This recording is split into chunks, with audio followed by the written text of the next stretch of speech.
কাল সারা রাত বৃষ্টি হয়েছে। কি বৃষ্টি কি বৃষ্টি! তা সকালবেলা উঠে দেখলাম যে এখন বৃষ্টিটা নেই, আকাশটা একটু ধরেছে, তবে রোদ কিন্তু নেই, মেঘলা হয়ে রয়েছে। যখন তখন বৃষ্টি আবার নেমে পড়তে পারে।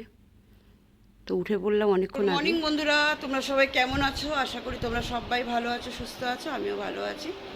তো সকালবেলা উঠেছি, একটু আগে উঠেছি, উঠে মুখ টুক ধুলাম, একটু জল খেয়ে, আর চা তো আজকে খাইনি, একটু গ্রিন টি খাবো শুনে। তো কাজকর্ম এখনও হাত দিইনি, আর ওর আজকে কাজ ছিল তাই বেরিয়ে গেছে তাড়াতাড়ি, চাটা খেয়েই বেরিয়ে গেছে। তো সারাদিন আছে কী কী করি চলো শেয়ার করে নিই। আজকে বিশেষ কিছু কাজ নেই, কেন যেহেতু কালকে ভিডিওতে তোমরা দেখেছো যে ঘরে অনেকগুলো কাজ ছিল, পরিষ্কার টরিষ্কার করেছি। তা যেরকম প্রত্যেক দিনে যে ডাস্টিং ফাস্টিং থাকে সেটা করব, করে ঘরদোর পরিষ্কার করে মুছে নেবো, দিয়ে চান ঠান করে পুজো টুজো দিয়ে যাওয়া হয়। তো আজকে নিরামিষ এই কারণেই, আজকে হচ্ছে তোমার শুক্রবার। আজকে নিরামিষ এই কারণেই যে ও তো তারকেশ্বর যায়, তা আজকে জল ভরতে যাবে, যেহেতু রোববার বেরাবে বা শনিবার বেরায় এখান থেকে। তো রোববার বেরায়, যেহেতু গাড়ি নিয়ে যায়, ও আর হেঁটে যেতে পারে না। জল আনতে যায় যেদিন থেকে, সেদিন থেকে নিরামিষটা চালু হয়। যেহেতু ও নিরামিষ খায়, তার জন্য আবার আমাদের জন্য আমিষ, ওর জন্য নিরামিষ করবো, এরকম তো হয় না। একবারে যা হয় সবার জন্য হয়ে যায়। আর মেয়েরা যদি মনে করে পরে একটু ডিম এনে ভেজে দিলাম, কি ওরা নিজেরাও ভেজে দিতে পারে, এই আর কি। আজকে সকালবেলাটা একটু বক বক করে শুরু করলাম, যেহেতু অত কাজে চাপ নেই, তাও কিন্তু কাজ আছে। এখনও বাসা টাসা নামাইনি, এইসব এখনো কিছু গোছাইনি। বরকি ছুটকিকে ওঠেনি, ওরা আজকে কোনো ক্লাস নেই বলে আমি আর বিরক্ত করলাম না, একটু শুয়ে আছে। তাও ডাকলাম যে একটু উঠে পড়ো, একটু দোকানে যেতে হবে, ডালটা নেই, ডালটা আনতে হবে। যা একটু নিরামিষ তো, ডালটা নিয়ে এসে দে, এই আর কি। চলো দেখতে থাকো, সাথে থাকো। আজকের ব্লগটা যদি তোমাদের ভালো লাগে, অবশ্যই একটা লাইক কমেন্ট শেয়ার করে আমার পাশে থেকো, চ্যানেলটার পাশে থেকো। আর দেখো, কালকে মাথা ঘষেছি, কাজের এত তাড়না, এত তাড়া যে একটু সিঁদুরও করতে ভুলে গেছি। মানে সারাদিন কালকে বেশিরভাগ ভিজে ভিজেই আমার দিনটা কেটে গেছে। কখন কোথায় দিয়ে সময় চলে গেছে, কেন ওই ভারী খাটটাই করা। তা এখন ভাবছি একটুখানি মাথায় একটু সিঁদুর ছুঁয়ে নেবো, আর নাহলে একেবারে স্নান করে উঠে করে নেবো। তো ঠিক আছে, চলো দেখতে থাকো, সাথে থাকো। তো কাজে হাত দিয়ে দিলাম, আজকে ড্রয়িং রুম থেকেই শুরু করে দিলাম। আবার এগুলো সব গুছিয়ে তুলে নেবো, গুছিয়ে নেবো। কিন্তু ওয়ার্ডটা না, যেহেতু সাদা ধরনের কিনেছি, দুদিন অন্তর অন্তর এত ময়লা হয়ে যায়। আর যে বেশিরভাগ তো সোফাটাই ব্যবহার করা হয় সারাদিন, যেহেতু ড্রয়িং রুমেই সবাই থাকা, টিভি দেখা, বসে থাকা, শুয়ে থাকা, সবটাই এখানে। তা প্রত্যেক দিন এটা গুছিয়ে নিই, তারপর দুদিন অন্তর অন্তর ওয়ার্ডটা কেচে দিতে হয়। আর এক সেট করে না কিনলে শান্তি হচ্ছে না। মানে আর এক সেট করে কিনলে একটা করে ময়লা হলে তুলে দিলাম, আর একটা করে পেতে দিলাম, এরকম একটা ব্যাপার। তো বন্ধুরা, তোমরা সবাই কেমন আছো? আশা করি তোমরা সবাই ভালো আছো, সুস্থ আছো। আর সত্যি এখন টিভি বলতে সেই রকম করে এখন টিভি দেখা হয় না নিয়মিত, কেন সারাদিন এই সংসারে কাজকর্ম নিয়ে ব্যস্ত থাকি, তার মধ্যে ভিডিও করা থাকে, তারপরে একটু সময় পেলে একটু রিলস করে নেওয়া, এইগুলো নিয়ে অনেকটাই ব্যস্তর মধ্যে জীবনটা কাটছে। তা যাই হোক, ইউটিউব তো এমন একটা জায়গা যেখানে সব রকম খবর মোটামুটি দেখাই যাচ্ছে, তো ভালো মন্দ মিশিয়ে সব খবর। তো বৃষ্টি কার না ভালো লাগে? সত্যি বৃষ্টি খুব ভালো লাগে, কিন্তু অতিরিক্ত কোনো জিনিসই ভালো লাগে না। যেরকম কালকে দেখছিলাম ইউটিউবেই রাত্রিবেলা এডিট করতে করতে কিছু কিছু ভিডিওগুলো আসছিল, এডিট করা হয়ে গেছিলো, তো কী করবো, ঘুম আসছে না, তো একটু ইউটিউবটা চালিয়ে দেখছি। দেখার পরে দেখলাম এই পাহাড়ি অঞ্চলগুলো বৃষ্টির জন্য প্রচণ্ড ক্ষতিক্ষয় হয়েছে, যেমন সিকিম, উত্তরাখণ্ড, এই যে পাহাড়ি অঞ্চলগুলো। বর্গি প্রথম কলেজে গিয়ে কেমন লাগলো? ভালো। হুম, অচেনা জায়গা কেমন লাগলো? সুন্দর লাগছে। ভালো। তাকে সুন্দর লাগছে। ওয়া, ওকে জিজ্ঞেস করছি কলেজে গিয়ে প্রথম দিন কেমন লাগছে, বলছে আমাকে সুন্দর লাগছে। উঠে গেছে শ্রেয়া, এখনো বিছানা শুয়ে শুয়ে ল্যাদ খেয়ে যাচ্ছে।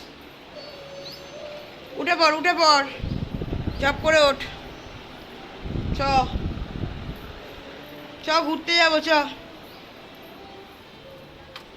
তোকে বলছি, চ ভূতনাথ যাবো, চ। হ্যাঁ চ, তিনজন মিলে। তো যেটা বলছিলাম, এই পাহাড়ি অঞ্চলগুলো প্রচণ্ড ক্ষতিক্ষয় হয়েছে। সিকিম, উত্তরাখণ্ড, এরকম বিভিন্ন পাহাড়ি অঞ্চলগুলো দেখছিলাম। সত্যি খুব খারাপ লাগছে যাদের পাহাড়ে এরকম জীবনযাপন। পাহাড়ের জীবনযাপন যেমন সুন্দর তেমন ভয়াবহ। ভীষণ খারাপ লাগে এগুলো দেখলে। তাও ঠাকুরের কাছে প্রার্থনা করি, ঈশ্বরকে প্রার্থনা করে বলি যে যে যেখানে আছে যেন ভালো থাকে, সুস্থ থাকে, খুব শিগগিরই যেন সব কিছু স্বাভাবিক হয়ে যায়। কিন্তু প্রকৃতির ব্যাপার তো, প্রকৃতিকে শান্ত করার জন্য ঠাকুরের কাছে প্রার্থনা করি। তোমরা সকলেও প্রার্থনা করো। কেন, বহু মানুষ, প্রত্যেকটা মানুষের অনেক রকম ক্ষতি, শুধু টাকা পয়সা নয়, মানুষের জীবন সব কিছু নিয়েই সব জড়িয়ে রয়েছে। তো অনেক ক্ষতি, অনেক ক্ষতি। সত্যি এগুলো ভালো লাগে না। আর আনন্দ সবাই ভোগ করবে, এটাই তো ভালো না? কেউ কাঁদছে, কেউ হাসছে, তা কারো কান্না দেখে হাসা যায় না।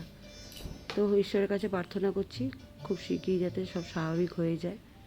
তো বন্ধুরা, আমার এদিকে মোটামুটি ড্রয়িং রুমের কাজটা মোটামুটি হয়ে গেছে। তারপরে আমি বেডরুমে চলে এসেছি, দিয়ে আজকে একটু ভাবছি চাদরটা একটুখানি পাল্টিয়ে নেবো। চাদরটা ময়লা হয়নি, কিন্তু এই চাদরের উপর দিয়ে আমি একটা চাদর পেতে নেব, যাতে চাদরটা যেহেতু ময়লা হয়নি, ওই চাদরটা পেতে দিলে তারপরে ওটা ময়লা হলে তুলে দিলে তাহলে এটা এরকম পরিষ্কার আছে থাকবে। তা এইরকম করেই করি। তো চলো দেখতে থাকো, সাথে থাকো। তো বালিশ টালিশগুলো সব যেরকম ব্যালকনিতে যেভাবে গুছিয়ে রাখা হয় সেইভাবেই রেখে দেবো। এক এক করে দিয়ে বিছানাটাকে খালি করে নিচ্ছি, দিয়ে বিছানা চাদর টাদরগুলো পেতে নেবো। তাকে শরীরটা যেন কেউ সকাল থেকে ম্যাচ ম্যাচ করছে, মানে কাজের জুত পাচ্ছি না সেরকমভাবে। তো তবু টুকটুক করে এগুলো তো করে নিতে হবে। আর সত্যি কথা বলতে, এই যে মানে যেটা বলছিলাম তোমাদের সাথে, এই যে পাহাড়ি অঞ্চলগুলোতে যেরকমভাবে এই বৃষ্টির জন্য এত ক্ষয়ক্ষতি, বহু বছর আগে আমাদের এখানে, এই কলকাতার কথাই বলছি, বহু বছর আগে, তখন বেশ আমি অনেকটাই ছোট, বহু বছর মানে বহু বছর আগে, কিন্তু আমার মনে আছে হালকা হালকা, তাই তোমাদের সাথে একটু শেয়ার করে নিই। এতটা ক্ষতি না হলেও বেশ ভালোই বৃষ্টি হয়েছে দুদিনের মাথায়। মানে প্রায় তোমার একতলা বাড়ির হাফ পোর্শন করে জল হয়ে গেছিলো।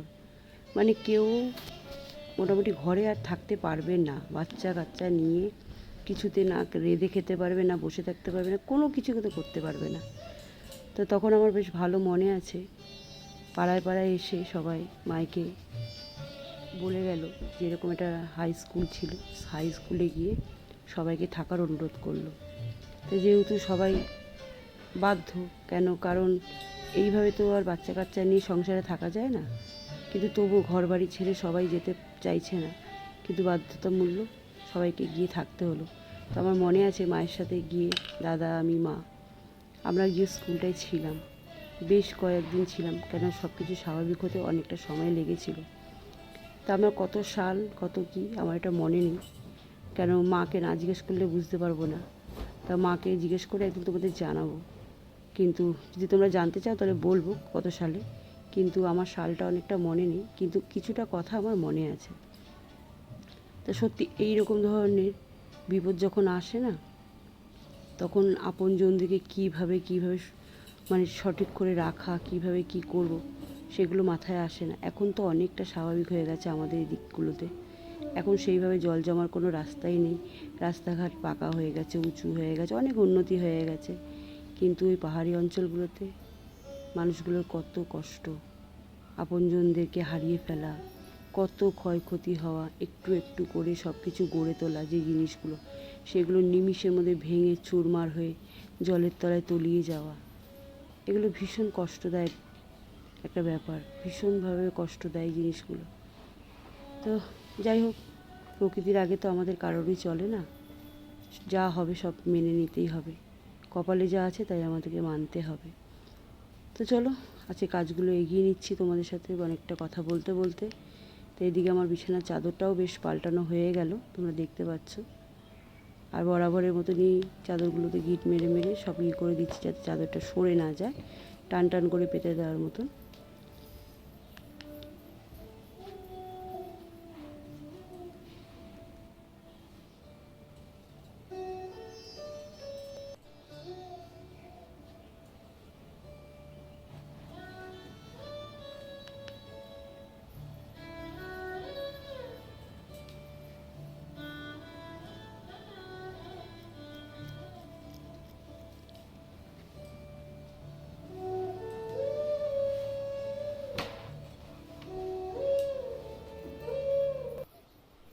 তো আমার দিয়ে চাদর ফাদর পাতা সব কমপ্লিট, বিছানা গোছানোও কমপ্লিট।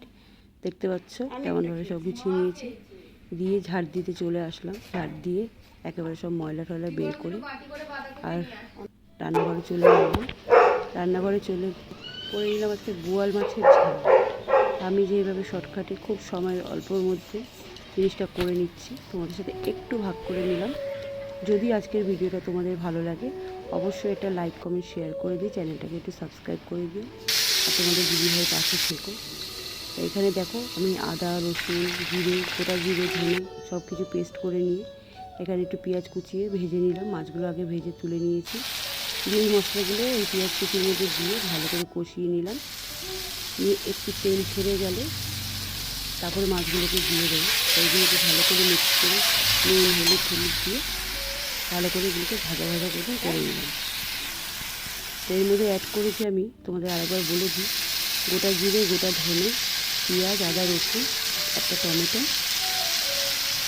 আর নুন হলুদ যেরকম দেয় আর একটু লঙ্কার গুঁড়ো মানে ঝাল লঙ্কার গুঁড়ো দিয়ে ভালো করে কষিয়ে নিয়ে মাছগুলোকে দিয়ে হালকা একটু জল মোছাভাবে দিয়ে এগুলোকে একটু ঝাল ঝাল করে নিলাম। তো দেখতে কেমন লাগছে একটু কমেন্ট করে জানিও। খুব সহজে এটা বানিয়ে নিলাম, বেশি সময় লাগেনি। আর মাছগুলো না বোয়াল মাছ তো ভীষণ ফাটে, মানে যেহেতু আঁশ নেই, কিন্তু আজকে মাছগুলো না ঠিক ফাটলো না, এটা একটু ভালো লাগলো আমার। তো কমপ্লিট হয়ে গেল মাছের ঝাল, ঝটপট করে নিলাম দেখো। আর গুণীজন এখানে ডিম সিদ্ধ বসিয়ে দিয়েছি। তা যেহেতু বলেছিলাম আজকে নিরামিষের রান্না আমি এই পাশে রেখেছি। এখানে ডাল এখন ধরলাম না, বলে দিচ্ছি মুখে। ডাল আছে, বাঁধাকপি আছে, আর পাঁপড় ভাজা আছে, আর তার সাথে লেবু কাটা আছে। আর এখানে মাছের ঝালটা এতটা করার মানে এটাই যে করছি যখন একেবারে করে দিলাম, কালকে ওরা খেয়ে নিতে পারবে। আমি মেয়েদেরকে নিরামিষ খেতে বাধ্য করি না, ওরা যেদিনকে মন দিয়ে চাইবে যে এই বারগুলোতে আমরা নিরামিষ যখন বাড়িতে খাবো আমরা, তো খাবে। কিন্তু ওরা এখন যা ইচ্ছা মনে সেটা খাক। তো বোয়াল মাছটা এসেছিলো, তা ছুটকি যেহেতু এইসব জাতীয় জিনিস খেতে খুব ভালোবাসে, তা আমার কাছে বোয়াল মাছ নেবে, আজকে কিন্তু খাবো না, তাহলে রেখে দিয়ে পরে খাবো। তারপরে বোয়াল মাছ রেখে দেবো, টেস্টটা কেমন হয়ে যাবে, থাক করেই দিই। ডিম তো ভাজলাম, তা ডিম এই যে কুনুর জন্য দুটো সেদ্ধ বসিয়েছি, আর দুটো কাঁচা ডিম যেটা ওদের ছিল সেটা রেখে দিচ্ছি। তাই বলে তাহলে বোয়াল মাছের ঝালটাই করে দিই, ওরা খেয়ে নেবে, আর বাকিটা রেখে দেবো। কালকে ওর বাবার মানে শ্বশুরমশাই আর মেয়েদের হয়ে যাবে।